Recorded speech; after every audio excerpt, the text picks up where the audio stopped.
একটি মানুষের জীবনে সুষ্ঠু সুন্দর সঠিকভাবে গড়ে ওঠার জন্য একাডেমিক শিক্ষার থেকেও বেশি ইম্পর্ট্যান্ট হচ্ছে পারিবারিক শিক্ষা। পৃথিবীর বিভিন্ন ধরনের বিশ্ববিখ্যাত ভার্সিটি থেকেই আপনি অনেক বড় বড় ডিগ্রি অর্জন করে আসুন, তা কিন্তু কোনোই মূল্য থাকবে না যদি কিনা আপনার পারিবারিক সুশিক্ষায় শিক্ষিত না হতে পারেন। সো হ্যালো ভিউয়ার্স, আশা করছি সবাই ভালো আছেন। আর আমাদের আজকের নতুন ভিডিওতে আপনাদের সবাইকে জানাচ্ছি অনেক অনেক শুভেচ্ছা ও স্বাগতম। শুরু থেকে শেষ পর্যন্ত থাকবেন, কারণ এখানে আজকে আমরা পারিবারিক কিছু শিক্ষার বিষয় নিয়ে আলোচনা করব। পারিবারিক শিক্ষাটা আসলে কি, এই বিষয়টা নিয়ে আমরা আজকে আলোচনা করব। এই বিষয় সম্পর্কে আমরা আজকে অল্প বিস্তর ধারণা অর্জন করব। সো এক ছেলে বিয়ে করতে যাচ্ছে, তো বিয়ে করতে যাওয়ার আগে তার বাবা তাকে কিছু উপদেশ দিয়েছিলেন। এই উপদেশগুলো থেকেই আমরা পারিবারিক শিক্ষার বেশ কিছু টার্মস বুঝতে পারবো, জানতে পারবো, ইভেন শিখতে পারবো। সো চলুন শুরু করা যাক। প্রথমত, নতুন বউকে পালকি করে কেন আনা হয় জানিস? তাকে তো গরুর গাড়িতেও আনা যেত, তাই না? তা না করে পালকিতে আনা হয়, কারণ সে কত সম্মানিত তা বোঝানোর জন্য। পালকিতে নামানোর জন্য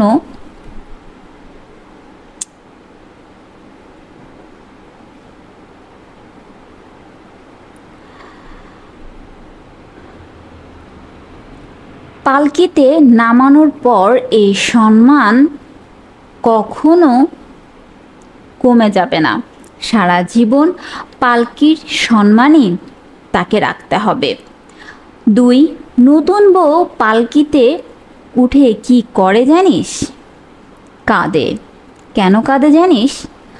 শুধু ফেলে আসা স্বজনদের জন্য না, নতুন জীবন কেমন হবে সেই ভয়েও নতুন বউ কাঁদে।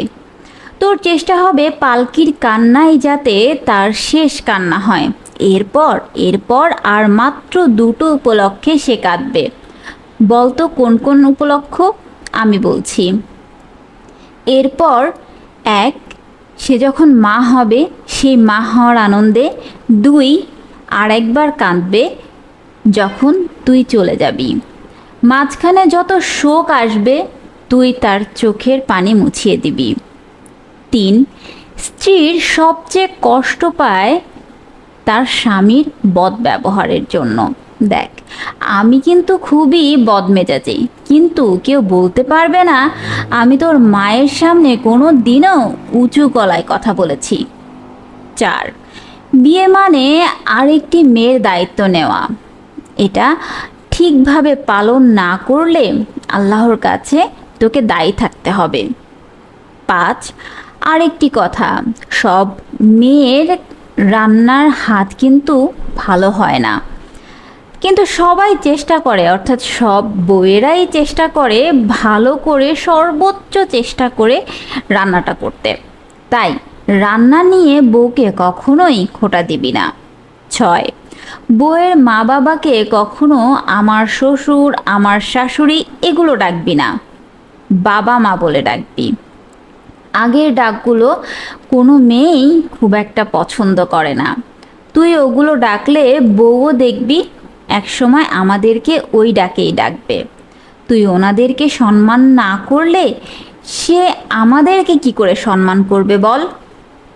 এটাই নিয়ম। সবশেষে আল্লাহ তাআলার পাল্লা সমান, জানবি এক পাল্লায় তুই যা করবি আর এক পাল্লায় তিনি তাই রেখে 2 পাল্লার ওজন ঠিক সমান রাখবেন। সুতরাং আপনারা অবশ্যই বুঝতেই পেরেছেন যে পারিবারিক শিক্ষাটা কতটা গুরুত্বপূর্ণ প্রত্যেকটা মানুষের জীবনে। আশা করছি এ থেকে আপনারাও কিছু শিক্ষা লাভ করবেন। ভিডিওটি ভালো লাগলে অবশ্যই লাইক করবেন, কমেন্টে জানাবেন ভিডিওটি কেমন লাগলো। ভালো লাগলেও জানাবেন কমেন্টে, আর খারাপ লাগলেও জানাবেন, কোনো অসুবিধা নেই। আর অবশ্যই শেয়ার করবেন এ থেকে হয়তো আপনার কোনো বন্ধু, কোনো কাছের মানুষ উপকৃত হতে পারে, কে জানে। সুতরাং আমাদের সঙ্গে থাকার জন্য অনেক অনেক ধন্যবাদ। দেখা হবে নেক্সট ভিডিওতে। সে পর্যন্ত আল্লাহ হাফেজ।